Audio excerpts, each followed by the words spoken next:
Hello guys, peace of the Lord with everyone. There is some people, they are talking about Surah 4 verse 119, that this surah is not talking really about Allah, it's talking about Satan. Yeah, it's talking about Satan, but Allah is Satan. The reason I'm saying that this is Satan is talking there and this is Allah is talking too, because Allah and Satan is one. I will show you why. If this is Satan is talking as Muslims they claim, because it's look like when you read it, you will think so. But if you read it in Arabic, it's not the same as in English. Why? In here you will see when they stop in the translation, they put a dot and they go in different line. This is not the case in the Quran. This is the verse from here to here. You will never see a dot between two words. And in here, when you continue translation, you will see وَمَنْ يَتَّخِذَ الشَّيْطَانَ وَلِيًّا. The one who and whoever forsake Allah, take Satan for a friend, has for surely lost. Now who is the one saying that? The Satan or Allah? You cannot convince me that this is Satan saying that. So if it is Allah saying that, how come this continuing talking as one person talking? You get the point? Now, I'm not going to argue about this one for long. I will show you from different verses that this is for sure what I'm saying is true, that Allah is Satan. If we go to different verse in the Quran, Surah 13 verse 27, Allah, truly Allah, leaveth to stray whom He will, and He is the one who will guide who He want. So He is the one He deceive. The word strain here doesn't look good for me, by the way, but this is the Muslim translation, it's okay. But in Arabic, it's very clear what it is. It says, He will deceive, yudil. You can't go to dictionary and you can't find what the word yudil mean. It's more than a stray only. It is yudil, deceiver. And by the way, this is one of Allah names, Al-Mudil. I challenge any Muslim to say not true. Al-Mudil, the deceiver. This is a name of Allah. Allah have 99 names. One of them is the deceiver. Al-Mudil.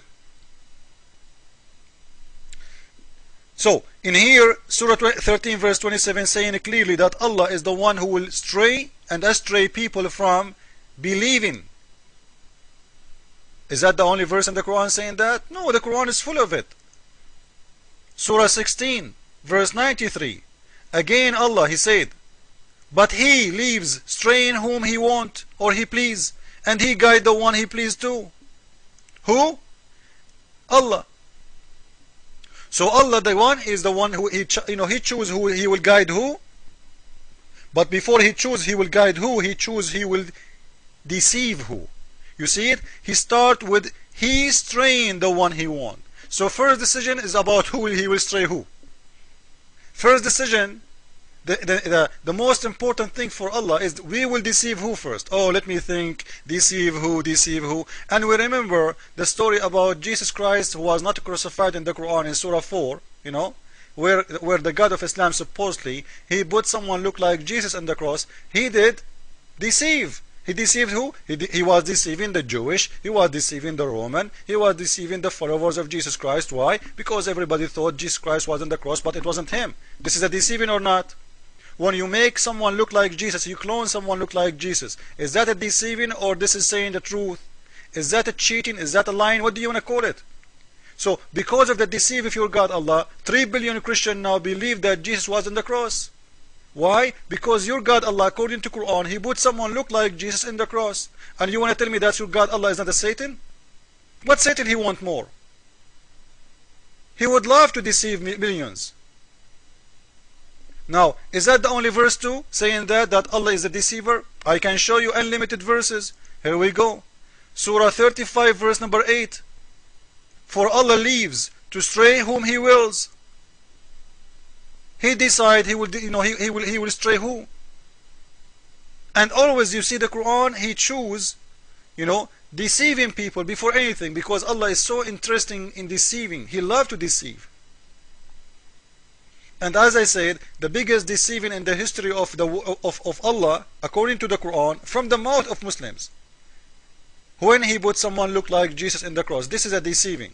When you make me see, and I am a human being, how I will know this is not Jesus? How I will know? How I will know?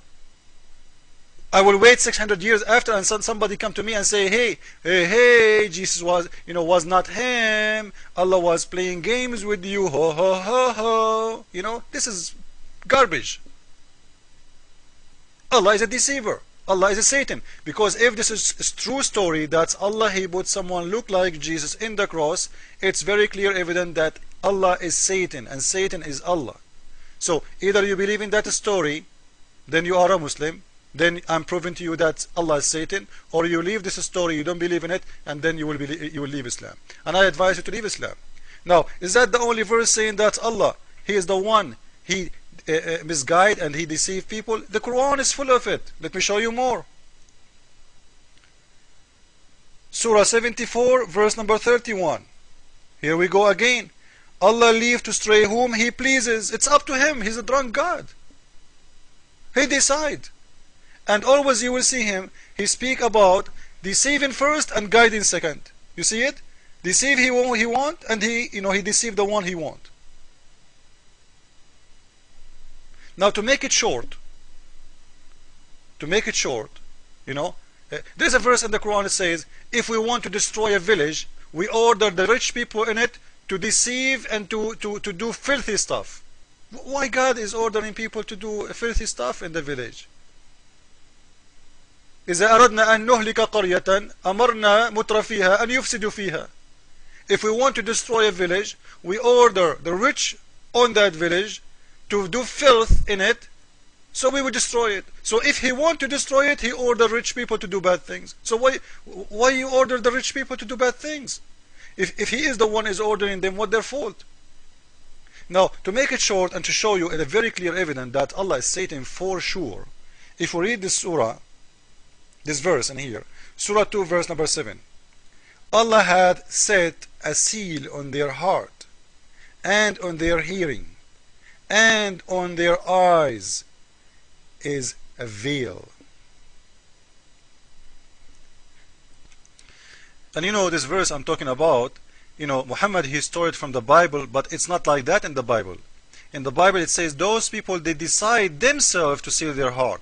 If you go to Matthew 13:13, you will see, therefore I speak to them in purpose, because while seeing they don't see, and while hearing they don't hear, nor they do understand. And you will see that this privacy in the Old Testament, when it says, in their case, prophecy of Isaiah is being fulfilled, which says, you will keep on hearing, but will not understand. You will keep in seeing, but you will not receive. For the heart of these people has become dull, which their ears they scarcely hear, and they have closed their eyes. Otherwise they would see with their eyes and hear with their heart. So the Bible is saying it's the same, but in a very different way. In the Bible, it is Him, you, if you decide to seal your heart. It's you who decide to seal your eyes. In the Quran, it is Allah who sealed their heart, which proven to me clearly that Muhammad, who stole this verse from the Bible, he make it Allah is the one who sealed the heart, because he knew who is Allah. Allah is a Satan. Allah is a deceiver. Because you know what, guys? Just let us think about it. Why God wanna seal my heart? Why? If one day I go to hell, and I stand in the front of the God, and the God supposedly is God of justice, and He said to me, you know what, you are going to go to hell. And I will say, you know what, God, you are the one who did seal my heart. So why you are judging me for something you did? Can I open my heart when you say you did seal my heart? You will say no. You cannot fight God. You cannot change things will happen. If God ordered things to happen, it's going to happen. So in here it's very clear that Allah who sealed the heart, and Allah sealed the hearing, and Allah put an eyes in their eyes a veil. He is Satan, and Allah for sure is Satan. And you can go to Matthew 13, as I said to you, and you can go to the Old Testament and you will see that Muhammad, he stole those verses from there and he put it in his Quran. But because he's a deceiver, he have to claim that Allah is the one who do that to your eyes, when the Bible is saying the opposite. That's you do. You do seal your heart. Our God don't seal our heart. Our God don't close our eyes. Our God don't seal our mouth. Our God, he wants us to know. He wants to guide us. He loves us. This is why he sent his own loving son to save the world. Because he loves you, not because he want to deceive you. In Islam, it's totally the opposite. And I think now it's very clear that Allah and Satan is one. Amen. Thank you all.